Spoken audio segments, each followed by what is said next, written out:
नमस्कार, बिहार मिथिला न्यूज में आपका स्वागत है। दरभंगा में कौन है जिसने आपको रुलाया है 5 साल?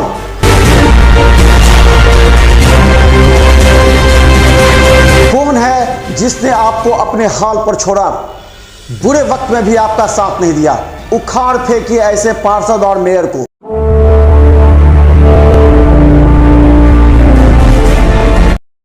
बिहार मिथिला न्यूज में आपका स्वागत है। मैं हूं मनोज। बड़ी खबर बता दें कि दरभंगा में प्रत्याशियों के बीच अब होड़ इस कदर बढ़ गई है कि लोग अपने अपने पक्ष के समर्थकों के साथ अब मीटिंग करना प्रारंभ कर दिए हैं। जो पानी का जल जमाव है, जो 6 महीना तक रहता है वर्षा का पानी, वो उसको आज तक कोई नगर निगम ने सुधार पाया, ना वो विधायक हो नगर या कोई भी आज तक कोई नहीं कर पाया। जो उसके लिए मैं 10 साल से लड़ रहा हूँ। जो आज से कुछ दिन पहले कम से कम 45 जगह रोड नाला का आवेदन दिया हूँ, जो उसमें 15 जगह लगभग पास हुआ है, मगर अभी तक कोई टेंडर नहीं हुआ है। जी, मेरे पति जो है मोहम्मद पप्पू खान इतना वार्ड में काम किए हैं ना 10 साल से। इस बार जो जनता उन्हीं को चाह रही है और इंशाअल्लाह इस बार जीत पूरी है। अब आते 42 वार्ड।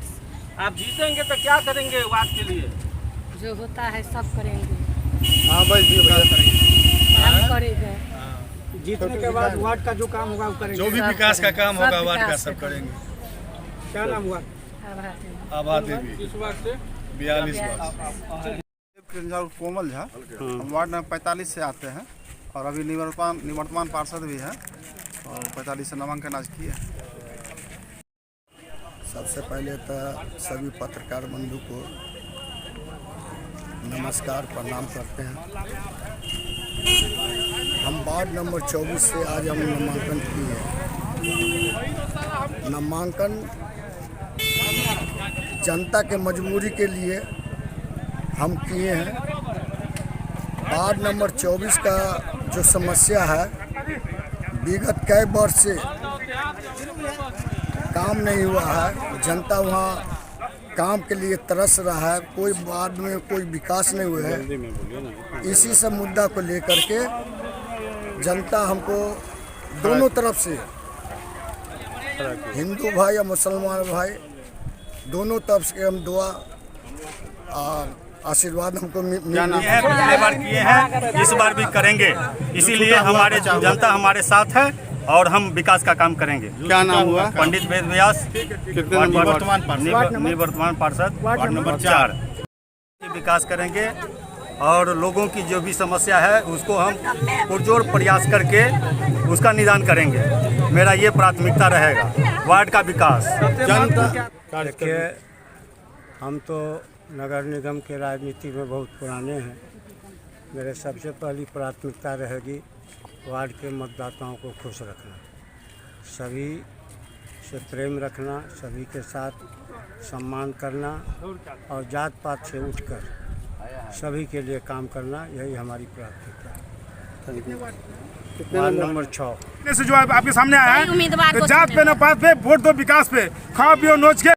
प्रत्याशी है जयंती देवी और पूर्व में भी 5 वर्षीय बिता चुके हैं। वार्ड नंबर 2 से 2 वर्ष से जीते थे, 554 वोट से। और जो हमारा लक्ष्य है, जो जनता के उम्मीद से एक कदम बढ़ के ही काम किए हैं। जो सबसे पहली बात तो हमारा जो वार्ड नंबर 16 है, बहुत ही अति खराब स्थिति, वहाँ की जर्जर सड़क जो है, वहाँ की जल निकासी का जो समस्या है, सबसे मेरा पहला प्राथमिकता वो होगा। जो हमारे वार्ड नंबर 16 की तमाम जनता जो सड़क से और जल निकासी की वजह से परेशान है, हम सबसे पहले चुनाव में जीतते ही, अगर आम जनता ने हमें मौका दिया तो हम जीतते ही सबसे पहले सड़क और जल निकासी की समस्या को दूर करेंगे। और साथ ही साथ अभी तक हमारे यहाँ जो भी पार्षद बने, हम किसी के बारे में कुछ बोलना नहीं चाहेंगे, लेकिन हम अपने वार्ड के विकास के प्रति सजग रहेंगे। हमारी प्राथमिकता रहेगी स्वास्थ्य और शिक्षा। अगर आदमी स्वस्थ है तो सब कुछ है उसके पास, और शिक्षित है तो कुछ भी कर सकता है। हम किसी बम पटाखे चाकू, गन किसी को भी डिटेक्टर में ले सकते हैं, लेकिन माइंड को नहीं ले सकते। और माइंड डेवलप होता है शिक्षा से। अगर वो शिक्षित है तो वो समाज के लिए कुछ भी कर सकता है। किसी नेता की जरूरत नहीं है, किसी अफसर की जरूरत नहीं है, वो अपने डेवलपमेंट खुद समझ सकता है। मेरी प्राथमिकता होगी एजुकेशन। पिछली बार का परिणाम था वही परिणाम इस बार भी होगा। और जनता खुले दिल से मैं जनता का आभार प्रकट करता हूँ कि उनके द्वारा जो सेवा मिला उसी का परिणाम है कि लगातार अपने वार्ड का हमें सेवा करने का मौका मिला। इसलिए मैं तहे दिल से धन्यवाद देता हूँ। जो मुख्य समस्या है मेरे, जल जमाव, जल निकासी, सड़क नाला, उस पर ध्यान देंगे। और जो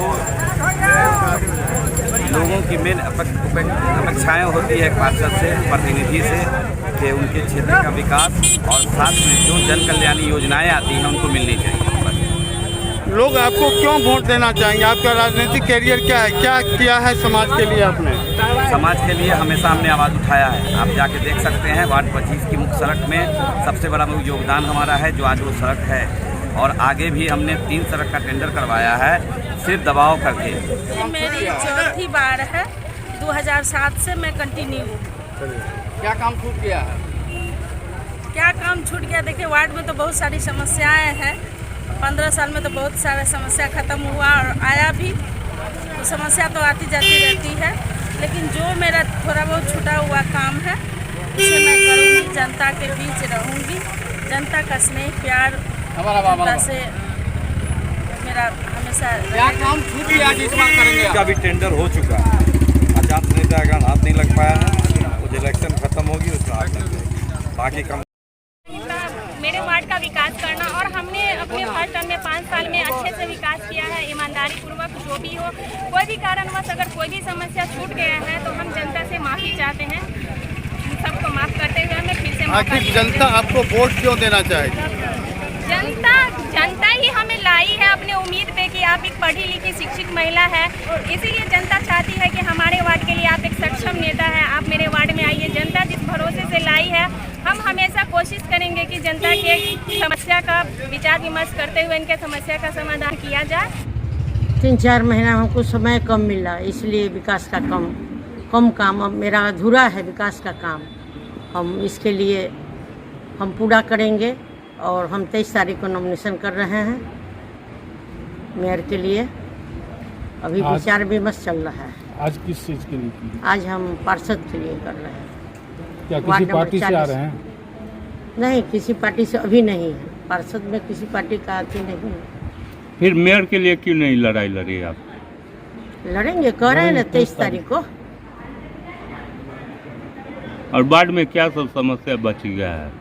कोई समस्या खास नहीं है। आज जो भी कुछ समस्या होगा तो हल होगा।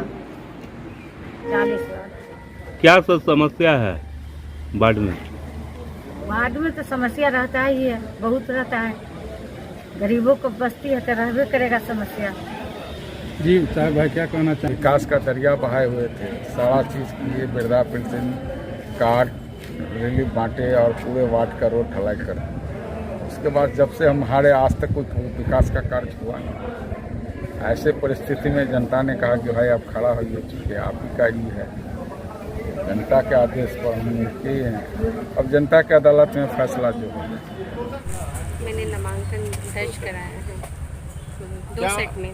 क्या एजेंडा रहेगा आपके चुनावी? बस सरकार द्वारा सौंपे गए दायित्वों को पूरा करने की जिम्मेदारियों का वादा करूंगी मैं। और जनता द्वारा जो बदलाव की हवा चलेगी तो तूफान तो आएगा ही। मैं बस यही कहना चाहती हूँ कि विभिन्न योजनाओं को जन जन तक पहुँचाना यही ध्येय होगा मेरा। और दरभंगा शहर को एक निर्माण की ज़रूरत है, एक स्वच्छ और सुंदर बनाने की ज़रूरत है। तो उन सभी चीज़ों को मैं प्राथमिकता दूंगी सबसे पहले। आज का लक्ष्य यही है मेरा। और जिस तरीके का भ्रष्टाचार कहीं ना कहीं निगम में पिछले लगातार कई सालों से हम सब लोग देखते आए हैं, तो निश्चित तौर पे चुनाव आयोग ने जो चुनावी प्रक्रिया बदली है तो उसका प्रभाव वोटरों पर ही पड़ेगा। और जो चुन के आने वाले प्रतिनिधि होंगे निश्चित तौर पे वो अगली दशा दिशा जरूर तय करके आएंगे, चाहे मैं हूँ चाहे वो कोई भी प्रत्याशी होंगे। तो उनको जो अगली तैयारी है उसकी पूरी तैयारी करनी है। होती है पार्षद से, प्रतिनिधि से कि उनके क्षेत्र का विकास और साथ में जो जन कल्याणी योजनाएं आती हैं उनको मिलनी चाहिए। क्या नाम हुआ आपका? अतीका खातून। तो ये जो चुनाव लड़ रहे हैं पहली मर्तबा है या इससे पहले भी लड़ी? नहीं, इससे पहले लड़ चुके। तो क्या कुछ आपके वार्ड में जो काम हुआ है, क्या कुछ हुआ है, आगे क्या कुछ करना चाहिए? विकास करना चाहते। इस बार का चुनावी मुद्दा क्या होगा? युवाओं की खोज हो रही थी, इसलिए गए। 2 साल कोरोना के बावजूद भी वार्ड नंबर 42 में काम हुआ। अब कुछ जो बच गया है, जो जल की जो नल जल योजना या थोड़ी सा वो काम होगी, ये निश्चित है। और ये पूरी ड्रेनिंग सिस्टम जो है दरभंगा नगर निगम की ध्वस्त है, उसको हमारे जो यहाँ की जो वार्ड 42 की नया जो जनता की भावनाओं के अनुकूल पार्षद प्रशासी में अंबिका कुमारी खड़ी हुई है, ये अपने बोर्ड में रखेंगी और उसके आवाज़ को रखेंगी। और जहाँ तक भी होगा, क्योंकि दरभंगा का जो कंस्ट्रक्शन है उसके कारण हमेशा भी जल जमाव लगी रहती है, उस पर ही इन्होंने अपना किए हैं। इन्होंने क्योंकि ITI से भी संपर्क किए हैं। पानी का जो लेवलिंग जो भागा जा रहा है, बाढ़ की जो स्थिति रहती है, पानी का कुछ दिन के बाद किल्लत पूरे शहर के साथ साथ पूरे बिहार में हो जाएगी। इस वक्त पानी की जो शॉर्टिंग का जो है वो पानी नहीं हो पाती है, नीचे जमीन के नीचे नहीं जाता है। उस पर यही इन्होंने नई सोच के साथ इन्होंने आया है कि उस पर हम लोग रिसर्च कर दरभंगा नगर निगम को आप लोग के द्वारा भी मार्गदर्शन लिया जाएगा, मीडिया के द्वारा भी मार्गदर्शन लिया जाएगा, वो भी लोग भी लेंगे। और जो आएंगे इस पर भी इंजीनियर, बड़े बड़े इंजीनियर से भी दरभंगा शहर में 48 वार्ड में भी जाकर मैं सबकी समस्याएं सुनूंगी, सबका समाधान करूंगी, सबके साथ रहूंगी। जहाँ तक होगा वहाँ तक मैं काम करूंगी। जनता का विश्वास टूटने नहीं दूंगी मैं। अगर एक बार मुझे मौका मिल जाए, मैं भी मिथिला की बेटी हूँ, मुझे भी एक बार मौका मिलना चाहिए। क्या कुछ समस्या लगता है दरभंगा शहर में? दरभंगा शहर में देखिए जल जमाव तो बहुत ज्यादा हो जाता है। थोड़ी सी बारिश होती है तो लगता है कि मतलब नाव चलेगा उसमें। उसके लिए कोई हमें अगर जगह पहुँचना है आधा घंटा में